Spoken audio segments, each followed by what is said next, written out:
This was the reflection of their sins and their moral decay. Nyonso oyo ezalaki etaliseli ya masumu na bango pe ya libebi ya bomoto na bango. Ahab was reigning in Israel at the time, or over Israel. Bomoni Akab azalaki mokonzi na Israeli na tango wana na kati na Israeli. And he was the wickedest of all the kings of Israel. Pe azalaki mokonzi ya mabe makasi koleka bakonzi nyonso bazalaki na kati na Israeli. There had been no king as wicked as Ahab. Ata mokonzi moko te azalaki mabe lokola Akab.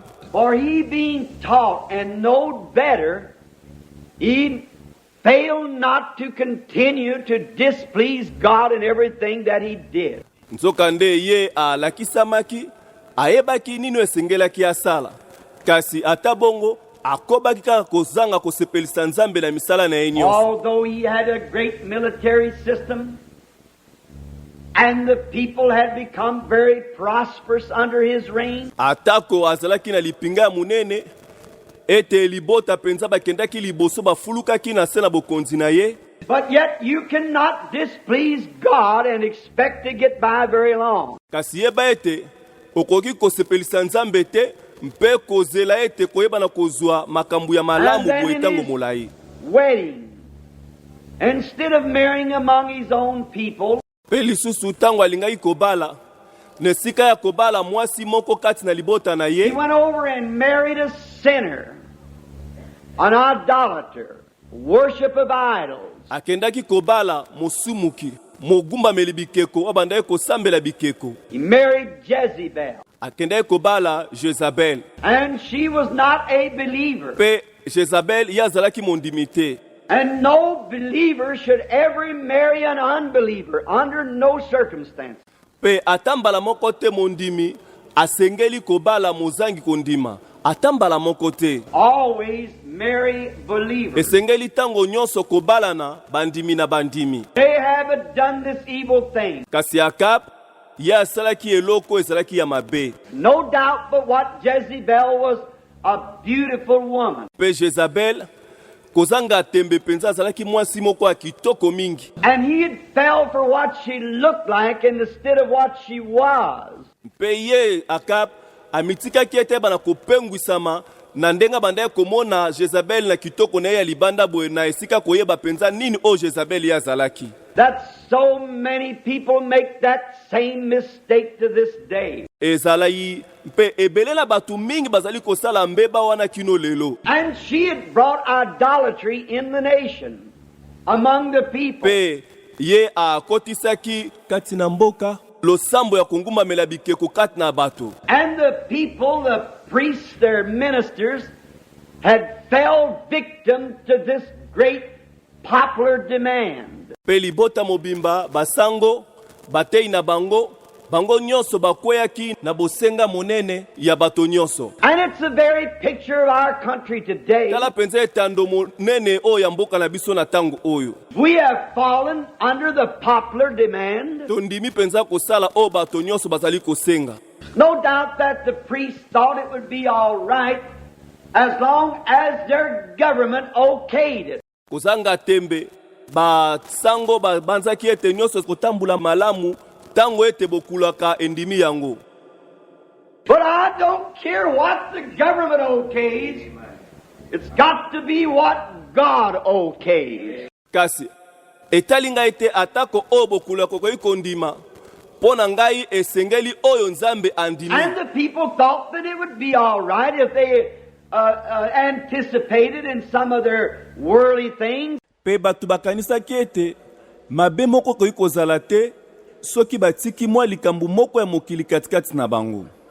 Then one might ask me to retrace what I have just said, that it was a very likely picture of today. Bakoki kotuna ngai na limbola ona uti koloba po ete nalobi ete wana ezali penza etando oyo ezali kokokanisa penza na lelo. We may not think that we are idol worshippers, but we are. Tango mosusu to monani te lokola bangumba melibikeko kasi nzoka nde tozali penza bangumba melibikeko. And the government endorses it. pe bokulaka azali kondima yango.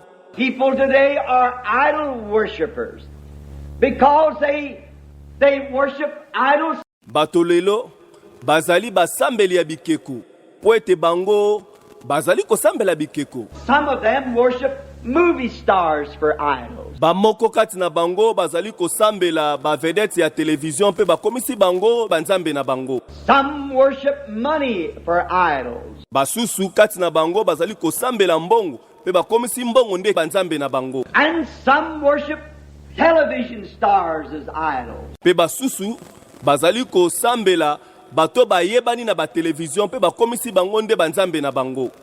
But all that you put before God is an idol. Let it be whatever it may Zokande be. nyonso oyo bozali kolekisa liboso na nzambe ezali ekeko na bino to pe nzambe na oyo ya moke atako ezali nini. Even the Satan, our great adversary, is such a smart one until he even puts sometimes the church before God. Atako ba Satana monguna na biso penza azali penza na maele mabe mingi tango mususu azali kotia losambo liboso na nzambe. You might have a great church. It may be a great building. Bokoki kozala losambo monene tango mususu ndaku ya monene. Or it may be a great denomination. And again it may be a great congregation. Tope bokoki kozala na ebongiseli ya monene tope tango mususu losambo ya monene. But let nothing come before God in your heart. Anything in before God is an idol. Kasi kotika eloko moko te bana koleka liboso na nzambe na motema na yo. Nyonso ezali koleka liboso na nzambe ezali ekeko na yo. And these people knew that they wasn't spiritual like they used to be. Under the reigns of other kings. Pe bato bayebaki ete bazalaki lisusu te bato ya molimo ndenge bazalaka na se ya bokonzi ya bakonzi mususu. And they thought just because they was a religious nation that everything would be all right. Pe bakanisaki ete lokola bazalaki bato na mboka bato basambelaka ete nyonso kotambola malamu. And that's the way we have come to that place also. Pe zali wana o tokomi biso lelo lokola. Some months ago I was talking to a very fine friend of mine. Na bandaye kolobeleki mwa basanza na moko ya baninga penza ya mutuya. And he said, Brother Branham, I believe that you pinned this United States down too close. Pe alobaki ete ndeko Branham. Namoni ete yo penza ozali penza na makambo ya mabe mingi po na Etats-Unis. He said, you're always roaring out the sin and how God is going to punish this nation. Alobaki bozali tango nyonso kotelemela masumu mpe ozali kozongela kolobe ete nzambe akoyeba na kobeta penza mboka oyo. I said he's got to do it in order to be Nalobi just. ete atindami na makasi kobeta mboka oyo po ete yeba na kozala He semu. said, but Brother Branham, you forget that this nation was founded upon the scriptures. Alobi kasi ndeko Branham bozali kobosana ete mboka oyo moboko na yango etiamaki na kati na makomi. Our forefathers came here and God gave us this heritage. And we are a religious nation. Ete ba koko na biso bazalaki awa nzambe nda pesaki biso libula oyo mpe tozali mboka oyo ya basambeli. I said, that is true. All of it, and no one knows how I appreciate this nation. Nalobi ete ya solo nyonso wana ezali ya solo pe moto moko te ayebi ndenge ni azali kosepela na mboka oyo. But look, my brother, Israel also was chosen of God. Kasi tala ndeko nanga mobali Israele ye pe aponamaki uta na nzambe. And he sent her prophets and great men. But God cannot stand sin. Pe nzambe ye atindelaki ye basakoli pe bato minene. Kasi nzambe akoyi kosepela na masumu te. He made Israel reap every grain they sowed. Abukisaki Israele mbuma moko na moko oyo ayebaki na kolona. He made Israel reap what she sowed. He'll make us reap what we sow. Pe soki abukisaki Israele oyo ye alonaki akoyeba na kobukisa biso pe oyo toyebi na kolona.